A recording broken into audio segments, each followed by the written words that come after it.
কিন্তু বেডার ঘরে রোগবালা মুসিবত ছাড়ে না, কামাই রুজিতে বরকত হয় না। হইব কেমনে? ওই যে বাসর করে 2 রাকাত পড়ছিল, এরপরে তার খবর নেই। এ বুড়া হয়ে গেলে তারা জামাইবো আলাদা আলাদা ঘুমান, এটা বন্ধ করেন। আল্লাহর হাবিবের ঘোষণা, স্বামী স্ত্রী দুনিয়ার জমিনে যতদিন বেঁচে থাকবে একই বালিশ হবে তাদের বালিশ। 2 জনের বালিশ হবে কয়টা?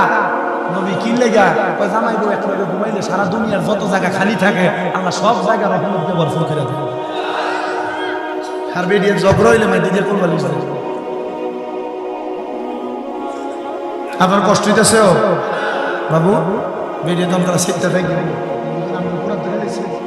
আম্মা জামাইবো যত রকমের ঝগড়া হোক রাত্রবেলা মিললেন, আর যদি আপনি আলাদা ঘুমান, স্বামীর সাথে রাগ করে বাপের বাড়িতে চলে যান, মনে রাখেন স্বামীর যদি অন্তরের ভিতরে কোনো খায়েশ তৈরি হয় আর যদি না করতে পারে, তাইলে এ যদি কোনো পরকীয়াতে লিপ্ত হয়ে যায়, কোনো গুনাতে লিপ্ত হয়, সবগুলো গুনাহ আপনার আমল নামায় আসবে। অথবা আপনি জামাইয়ের সাথে ঝগড়া করে রাত্রে আপনার স্বামী আপনার ডাক দিল, আপনি তার ডাকে সাড়া দেন নাই, রহমতের নবী বলে সারা রাত্র পর্যন্ত আল্লাহর আযাবের ফেরেশতারা ওই মহিলার গজব দিতে থাকে। আরো থাকতো আপনার কষ্ট হইতেছে বেড়াইতে চিন্তা করে আজ যে বউরে কনের মতো একটা অবস্থা হয়ে গেছি। আমার এই কথাকে জানি কেটে টিকটকে ছাড়ছে, একবার আমার কল দিচ্ছে মালয়েশিয়া থেকে, হুজুর এই ওয়াজটা আমার বউরে বাড়াইছে, আমার কাছে কান্দে কান্দে মাফসা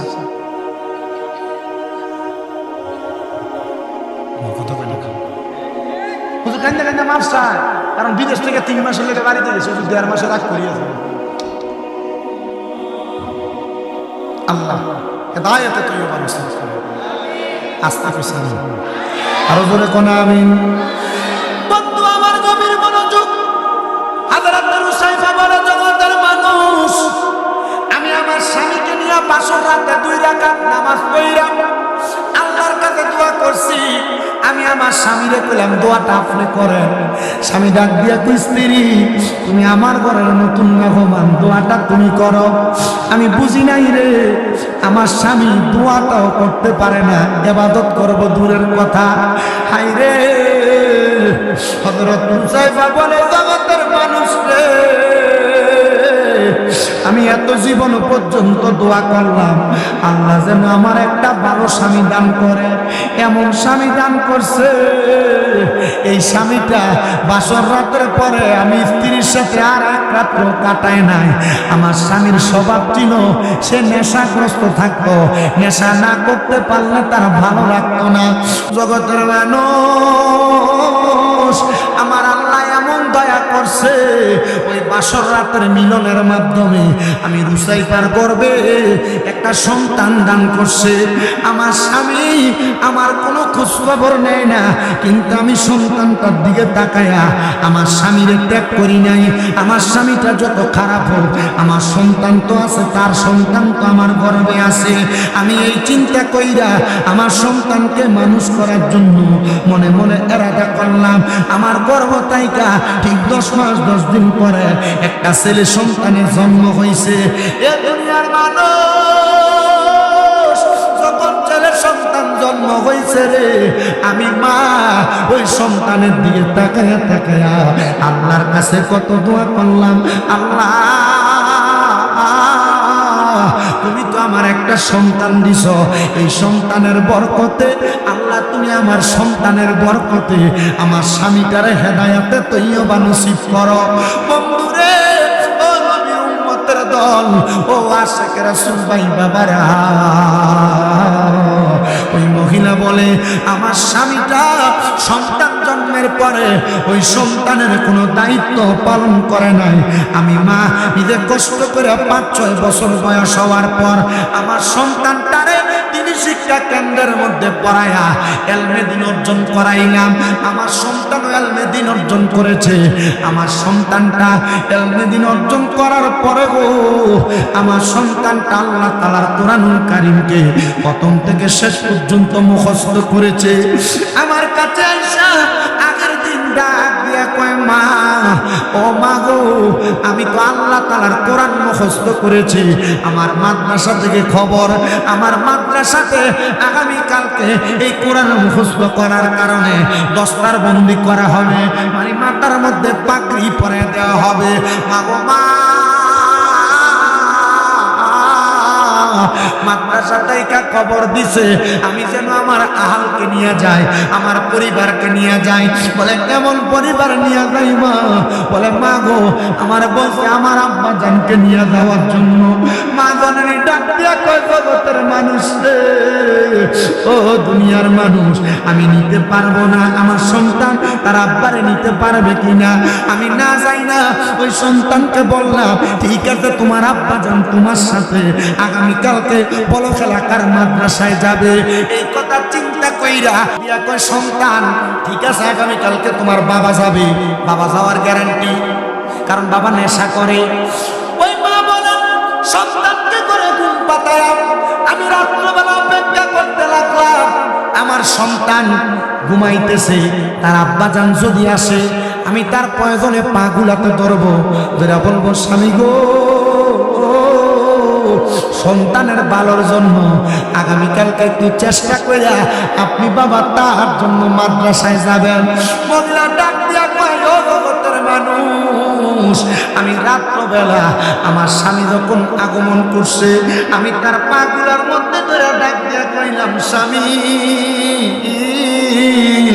আপনার কাছে আমার করজোরে আবদার, আপনার সন্তানটা মাদ্রাসায় পড়ালেখা কইরা আল্লাহর কোরআন সিনার মধ্যে নিছে গো, আগামীকালকে তার যে কোনো একটা অভিভাবক তার মাদ্রাসায় যাওয়া লাগবে, আপনি কি যাবেন গো? ওই স্বামী বলছে, হ্যাঁ স্ত্রী যাব। ঠিক আছে, তুমি আমার কাছে বিবাহের পরে কোনো আবদার করো নাই, একটা আবদার করছো, সন্তান মাদ্রাসায় যাবে তার সাথে যাওয়ার জন্য। আমি যাব রে যাব। ঠিক আছে, তোমার ওয়াদা মানলাম। এই ওয়াদাটা মাইনা স্বামীকে রাত্রবেলা ঘুমাইছে, ঘুমানোর পরে সন্তান সকালবেলা সুন্দর পাঞ্জাবি কাপড় লাগায়া রেডি হয়ে ডাক দেয়, মা আমার আব্বাজান কোথায়? পাঠান না গো আমার সাথে। ওই মা তাকে দেখে তার আব্বাজান কেমন করে ঘুমায়, যা ডাক দিতেছে, ঘুম থেকে জাগ্রত হয় না, আবার ডাক দেয় জাগ্রত হয় না। মাতার কাছে যাইয়া আদর্শ আগে ডাক দিবে, তাকে দেখতেছে স্বামী নিঃশ্বাসও ফালায় না। ওই মহিলা ডাক দিয়া কই, ও সন্তান রে,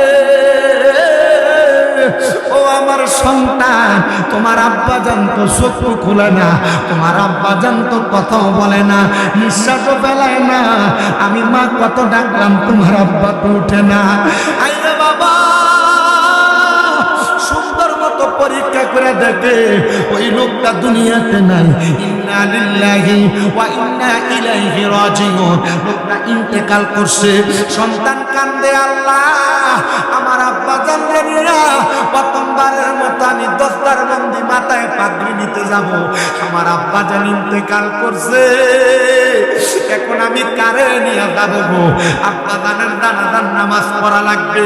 সন্তানের এলাকার মানুষ মিলা সবাই কই, এই লোকের জানাজা তো আমরা পড়বো না। বলে কেন পড়বা না? বলে লোকটা এমন কোন নেশার দ্রব্য নাই, পান করে নাই, নেশা কইরা মানুষের সঙ্গে খারাপ আচরণ করছে, বাজে বাজে আচরণ করছে। দেখবেন গনিয়ার চর খুলনা এলাকার বহু নেশা কররা রাস্তা দিয়া ঘুরে মানুষের লোকে বাজে আচরণ করে, খারাপ আচরণ করে। আবার বহু জায়গায় নেশা করার কারণে এলাকার পল্ডি শিকল দিয়া বাইন্দেও রাহন জানা চুরি করে লইয়া জায়গা।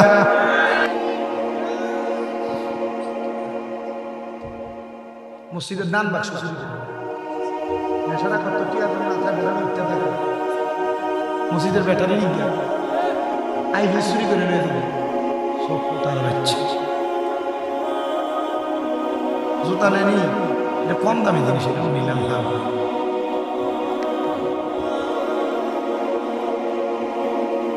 ওই এলাকার মানুষ ডাক দিয়া বলে, আমরা তার জানাজা পড়ব না।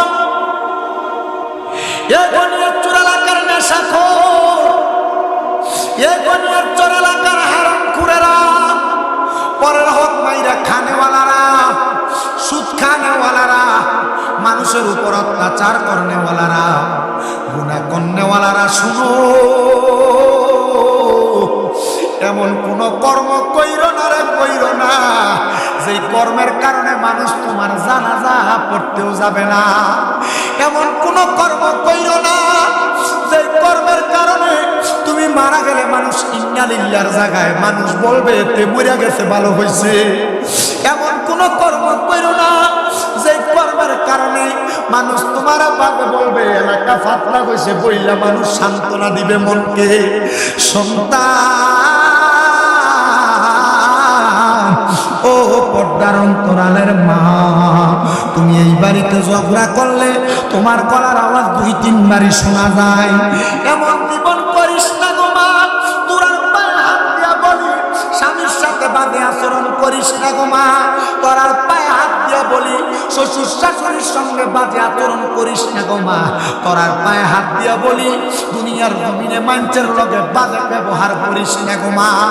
আব্বুজিরা দুনিয়াতে হারাম খায়ও না, পরের হক মেরা খায়ও না, সুদ খায়ও না, ঘুষ খায়ও না, চুরি চামারি কইরো না, নেশা করো না, যেন মানুষ তোমার বাজে না বলতে পারে। হায়রে এলাকার মানুষ কয় আমরা তারা জানাজা পড়ব না, সন্তান কয় জানাজা যে পড়বে না, আমার আব্বার জানাজা কে পড়াইব? নেশাখোর ব্যক্তি, ফাঁসির ব্যক্তি এবং আত্মহত্যা যারা করে তাদের জানাজা ভালো কোনো আলেম পড়াইতে পারে না, নিষেধ আছে শরীয়তের। এদের জানাজা পড়াইবে নর্মাল কোনো ব্যক্তি, মানে নর্মাল কেমন, কোন রকম শরীয়তের মাসালা বুঝে জানাজা পড়াইতে পারবে এমন একজন ব্যক্তি। ভালো কোনো আলেম আত্মহত্যা কর্ণওয়ালা নেশাখোর বাজে ব্যক্তির জানাজা পড়াবে না। আমার এমনও হয়েছে আমার মসজিদের এরিয়ায় এমন নেশাখোর ব্যক্তি, জালেম ব্যক্তি মারা গেছে, আমি এলাকার হুজুর কো আব্বা আমি দূরে আছি, আর তারা তো বুঝে আমি এই বক্তা মানুষ চিন্তা করছি দূরে আছে, দিয়া লাগছে না, দিয়া জানে তো দিয়া লাগছে। তা আপনি এমন কোনো কাজ করেন না যে কাজের কারণে মানুষ আপনার জানাজা তো আসবে না। আবার দেখবেন এলাকার রিক্সা ড্রাইভার মরে গেছে, মানুষের বহুত মানুষ মাইকিং করা লাগে না, ফেলে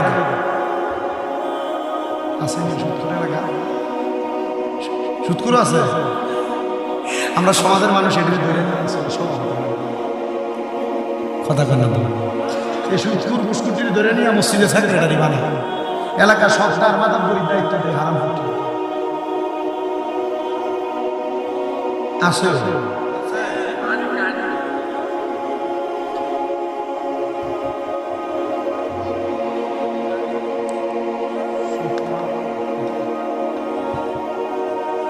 আপনার কি কষ্ট দিতেছে? এক জায়গাতে সুদের ওয়াজ করতাম লাগছে, আমার স্টেজে ওঠার আগে মানা করেছে হুজুর এটা কইরেন না, সুদের ওয়াজটা না করলে ভালোই। মানে আমি যখন আমার মানা করছে আমি মনে করলাম যে এটা ওই ওয়াজ করা আমার ওয়াজ, মানা করে দিছে যে এটা করতে সুদের ওয়াজ না। আর আমি এই ওয়াজ যখন করছি 6-7 জন উঠতে গেছি, পরে স্টেজটা যখন আমি মানা করে আর হুজুর কানেকশন কম হয়েছি। মানে কাহিনী কি হুজুর দেখছেন না, উঠতে গেছে 2-3 জন লগে দিয়ে এবার বাতিতে কিতা যে উঠতে গেছে এটি সুৎখোর সবজি কি ওইটি সুৎখোর সবজি ওই এডিয়ে দুটিয়ে দিল, দূর সুৎখোর পুষ্করের টিয়া তুই মাথা মসজিদে লাগাবি। আর আমরা কুমিল্লাতে এক আল্লাহ বলি, উনি কইছে যে একটা মসজিদ বানা বড় কইরা এলাকার মানুষ নামাজ পড়বো, তবে সাবধান হারাম সুন্দর মসজিদ বানাইছে কিন্তু এক হারাম করে গোপনে গোপনে কেমনে গোপনে গোপনে অল্প কিছু সম্পদ দিছে মসজিদ উদ্বোধন করবে, আল্লাহর নিজে শুধু ফাঁকা রাখছে, মসজিদের মাধ্যমে হাইটে গেছে। আল্লাহ কইছিল কইসলাম রে কইসলাম আর হারাম সম্পদ নিস না, মিছিলি দেখছিস কি অবস্থা হয়েছে, সবাই কানে ধরে মাফ চাই। আপনি যে এটা বুঝবেন আমরা তো বুঝছি না, মসজিদে বাইন্দা আমরা বুঝে করতে, কিন্তু মসজিদের সভাপতিতে বানাইছে সত্তরে জিঙ্গা কিরে তারে কিনে বানাইলি আরে মসজিদে সাত ডালের সময় রক্তি সবজি দিছে কথা কন না কা এতে মশলা দিয়ে খাই হয়ে যায়।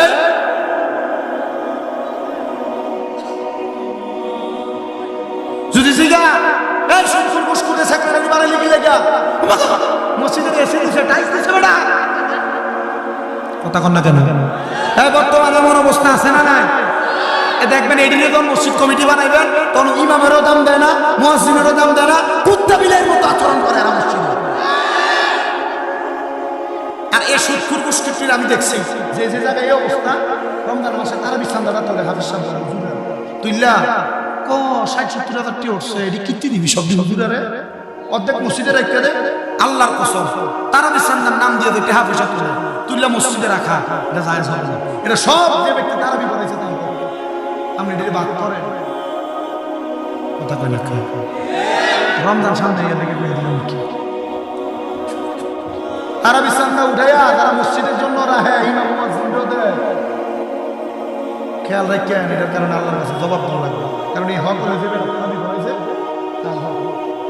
ইমাম সাহেবের রমজানের আগে 4-5 মাসের বেতন বাহিরে তারা বিছানা উঠে কথা কথা করেনি এটি বহুত জায়গা করে। আমি আমি কি বলছি, আমরা তো একটা বিলাতি গাড়ি বুঝোই যায় যে ব্লেজার পরছে এটি পরবো আমরা পরে বেড়া। আল্লাহ কবুল করুক, আমিন। কিতা কবুল করতো হুজুরের টিয়া খাই তো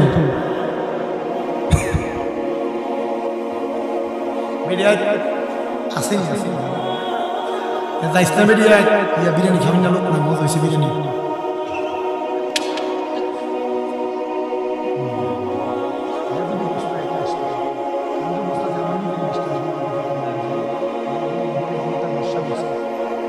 কি করছে ইবনে মাজাহ শরীফ 303 নম্বর পৃষ্ঠার হাদিস, নবী কইছে এই সময় জান্নাতের বাদশা। আব্বা হারাম খাওয়ার লোক আত্মীয় স্বজন, সুদকে বুঝ করে লোকে আত্মীয় স্বজন, যারা ফরের হক মাইরা খায় এরা লোক আত্মীয় কথা করে না, মানুষের অভাব আছে।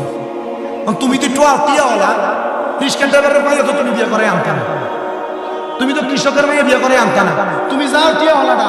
আমি খবর লেগে দেখছি বেশিরভাগ, সবাই না বেশিরভাগ ফসলা ব্যাংকে এফডিআর করছে 10 লাখ টাকা, 10 বছর পরে এটা 10 লাখে 20 লাখ করবো, এটিএ তুললেন না বিল্ডিং করছো। আপনি ঠিক কইলেও ঠিক, না করলেও ঠিক।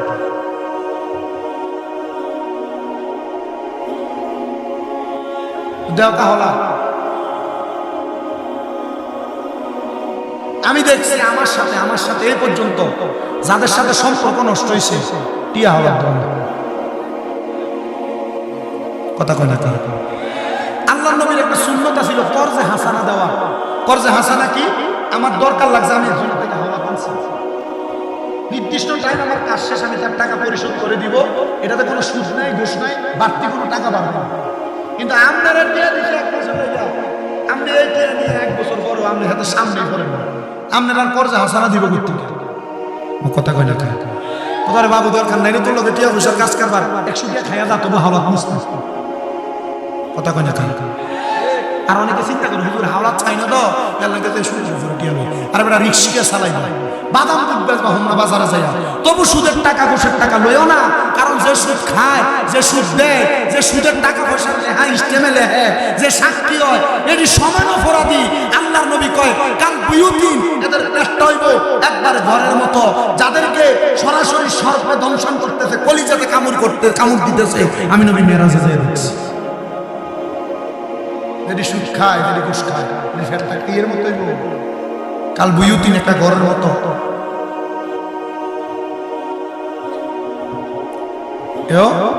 আপনার কি কষ্ট দিতেছে কোনো? আপনার এলাকা সুদের ওয়াজ চলেনি, মোল্লারা সুদের ওয়াজ করা বন্ধ করে দিছে তো, এখন মোল্লারা সুদের ওয়াজ করা বন্ধ করে দিচ্ছে। বহুত জায়গায় খবর লেগে দেখছি সুদের ওয়াজ আর করে না। এতদিন সুদখোরের বিপক্ষে কইছে, এখন আর কয় না। আল্লাহ আমরা বোঝার তৌফিক দিক। আমিন আসতে কইছেন, আরো জোরে কোন আমিন, আরো জোরে বলেন আমিন। আমি যদি না বলি আল্লাহ তাআলা জিব্বা আগুনের কেসি দিয়ে আমার কাটবে, এজন্য আমি আল হাক্কু মুররুন, উচিত কথা তিতা মনে কইরা আমি বইলা যাই। আমল করার মালিক আপনি, যদি আপনি না করেন আপনার কানে বলি তো সীসা দেওয়া হবে, গরম গরম সীসা ডালাই করে দেওয়া হবে। আল্লাহ বুঝার তৌফিক দিক কোন আমিন, আরো জোরে কোন আমিন। ওই লোকটা ইন্তেকাল করার পরে কেউ তার জানাজা দিতে যায় না। সন্তান কয় আমি আমার আব্বা জানার জানাজা যেহেতু কেউ দেয় না, আমি নিজে বয়স মাত্র 8-9-10 বছর, আমি আব্বা জানের জন্য কবর খুইরা আমি আমার আব্বা জানকে দাফন করে দিলাম। দাফন কইরা আমি শুধু দোয়া করলাম, আল্লাহ আমার আব্বা জানলে তুমি কবুল করো, মঞ্জুর করো, আব্বা জানলে তুমি কবুল করে নাও। সন্তান মার কাছে যায় কান্দে, মা গো মা, ও ও মা, আমার আব্বা জান তো দুনিয়াতে নাই, আব্বা তো ইন্তেকাল করেছে গো মা। আপনি বলেন না আমার আব্বা জান যে ইন্তেকাল করছে, জানাজা যে কেউ পড়ে নাই, আমার আব্বা জান রে আল্লাহ মাফ করবনি। মাও কান্দে, একজন স্বামী মারা যাওয়ার পর জানাজা হয় নাই, তাহলে মার মনে কেমনে শান্তি থাকবো, স্ত্রীর মনে কেমনে শান্তি থাকবো। সন্তান, তুমি দোয়া করলে আল্লাহ তোমার আব্বারে মাফ করে দিব। ওই সন্তান কান্দে, আর আমার আল্লাহরে ডাক দিয়া কয় আল্লাহ, আমার মা আমারে বলছে আমার দোয়ার কারণে আল্লাহ আমার আব্বারে মাফ করে দিবে। ও আল্লাহ, তুমি আমার আব্বা জানরে মাফ করো না, আমার আব্বা জানরে ক্ষমা করো না, আমার আব্বা জানরে মাফ করো না। সন্তানকে আমি কানতে কানতে বড় বেকারা, আমি যখন কান্দি রে, আমি হঠাৎ করে কানতে কানতে আমার মার কোলটার ভিতরে ঘুমিয়ে গেছি। আমি এমন টাইমে দেখছি একটা সুন্দর নুরানি পোশাক পরা ব্যক্তি আমার সামনে হাজির হইয়া আমার মাথাটার ভিতরে হাত বুলিয়ে দেয়, আমার মাথাটাতে হাত বুলিয়ে দেয়। আমি জিজ্ঞাসা করলাম কে গো আপনি? উনি আমার ডাক দিয়ে কয় তাকে দেখো, আমি তোমার জন্মদাতা বাবা। ও আব্বা, আপনার শরীরে এত সুন্দর পোশাক, আপনার গায়ের মধ্যে এত সুন্দর পোশাক, আপনার চেহারা এত সুন্দর, কারণটা কি? ওই বাবা ডাক দিয়ে কই সন্তান রে, আমি তো সারা জীবন নেশা করছি রে। আমি হঠাৎ কইরা যেদিন তোমার মাদ্রাসায় তুমি হেফজ সম্পূর্ণ করছো, আমি আমার মদের বাটিখানায় যাওয়ার সময় কার কাছে জানি শুনতে পাইলাম আমার আল্লাহ তাআলা আমার একটা নেক সন্তান দিছে, যে সন্তান আল্লাহর কোরআনের প্রথম থেকে শেষ পর্যন্ত মুখস্থ করে ফেলছে। আমি ওই দিন আর নেশা করি নাই, আমি রাত্র করে বাড়িতে আসছি, তোমার মা আবদার করছে আমি যেন পরের দিন তোমার সাথে মাদ্রাসাতে যাই। আমি তোমার মার ওয়াদা দিছিলাম আমি মাদ্রাসায় যাব, কিন্তু আমার আল্লাহ যে আমার হায়াতটা ওই রাত্রে শেষ করে দিবে আমি বুঝি নাই। সন্তান রে, আমি যখন ইন্তেকাল করছি রে, আমার তো জানাজাও হয় নাই, আমার এমনি তুমি মাটি দিয়া দিছো। আমার আল্লাহ তাআলা আমারে মরার পরে নাজাত দিয়া দিছে, জান্নাত দিয়া দিছে, সুন্দর জামা পরাইয়া দিছে। ও বাবা, এই সুন্দর পোশাক সুন্দর জামা আল্লাহ তাআলা কেমনে আপনারে দিল? আব্বা ডাক দিয়ে কই সন্তান রে, তোমার মতো একজন নেককার সন্তান দুনিয়াতে থাকবে আব্বার কবরে আযাব হইতে পারে না। তোমার মতো একটা নেককার সন্তান দুনিয়াতে থাকলে আব্বার কবরে আযাব হইতে পারে না। আর আমি মনে মনে শুধু একটা ভালো নিয়ত করছিলাম, যে ভালো নিয়ত হইল আজকে নেশা করব না, আর একটা ভালো নিয়ত হইল আগামীকালকে আমি তোমার সাথে তোমার মাদ্রাসায় ভ্রমণ করব। আমার আল্লাহ তাআলা এই দুইটা ভালো নিয়ত আর তুমি নেক সন্তানের দোয়ার বরকতে আমি আব্বা জানের কবরের আযাব মাফ করে দিছি, আমি আব্বা জানরে জান্নাত দিয়া দিছে। নবীর হাদিস পড়া দেখলাম তিরমিজি শরীফে, একটা ঈমানদার যখন মারা যায়, আর মারা যাওয়ার সময় আজরাইল তার সামনে চারবার আগমন করে, চারবার আগমন করে আজরাইল তার রূহ নিতে পারে না। মুমিন বান্দার সামনে আজরাইল যখন আসে, আজরাইল তার সামনে আইসা মুমিন বান্দার বুকটার ভিতরে প্রথমে ধরে, বুকটার ভিতর থেকে দুইটা পর একটা বাধা দিয়া কয় আজরাইল, মুমিন বান্দার রূহ তো বুক দিয়া বাইর হইতো না, তুমি কি লাগা বুকে হামলা করলা? এবার মুমিন বান্দার কপালের ভিতরে হামলা করে কপালের ভিতর থেকে বাধা দেয় আজরাইল, এই কপাল দিয়া তো রূহ নেওয়া যাইতো না। বলে কেন? বলে মুমিন বান্দা আমার আল্লাহরে সেজদা দিছে। মুমিন বান্দা ডান দিক দিয়া ডাইন কান্দের মধ্যে হাত দিব আজরাইলের রূহ নেওয়ার জন্য, ডান দিক দিয়া জবাব দিব রে আজরাইল, ডাইন দিক দিয়া তো মুমিনের রূহ নেওয়া যাইতো না। বলে কি লাগা রে? বলে ডাইন দিক দিয়া তার মা বাবার খেদমতরা তার পাহারাদার হয়ে দাঁড়িয়ে রইছে। বন্ধু রে, বাম দিক দিয়া যখন হামলা করবো, বাম দিক দিয়া দুইটা ফেরেশতা ডাক দিয়া কইব, আজরাইল বাম দিক দিয়া তো মুমিনের রূহ নেওয়া যাইতো না। বলে কেন রে? বলে বাম দিক দিয়া মুমিন বান্দার মা বাবার, মুমিন বান্দার দান এবং সদকা আছে, মুমিন বান্দার রূহ নিতে পারবা না। ওই সন্তান যখনই বাবার ইন্তেকালের পরে আল্লাহর কাছে দোয়া করছে, আল্লাহ তার আব্বার কবর আযাব মাফ করে দিছে। আমি জানি না বনিয়ার চরের দক্ষিণে ইবতেদায়ী সুন্নিয়া হাফিজিয়া তিনখানা মাদ্রাসার উদ্যোগে ষষ্ঠ বার্ষিক পবিত্র মাঘে রমজান উপলক্ষে ইসলামী মহাসম্মেলনে যারা উপস্থিত হইত, কে জানি তোমরা মার কবর দিয়া মাহফিলে আসতো, কে জানি তোমরা বাবার কবর দিয়া মাহফিলে আসতো। মা বাবার কবরের সামনে কত যাও, মা বাবার কবরে কেমন আছে একবার জানো না। সামনে রমজান মাস আসতেছে, আব্বা আম্মা কত রং বেরঙের ইফতার তোমার সাজায় দিত, কত রং বেরঙের ইফতার তোমারে দিত। সন্তান ওই রং বেরঙের ইফতার তুমি খাইতা।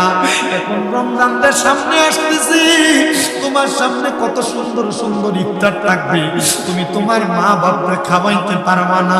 খাওয়াইবা কেমনে রে? মা বাপ অন্ধকার কবরে থাকবে।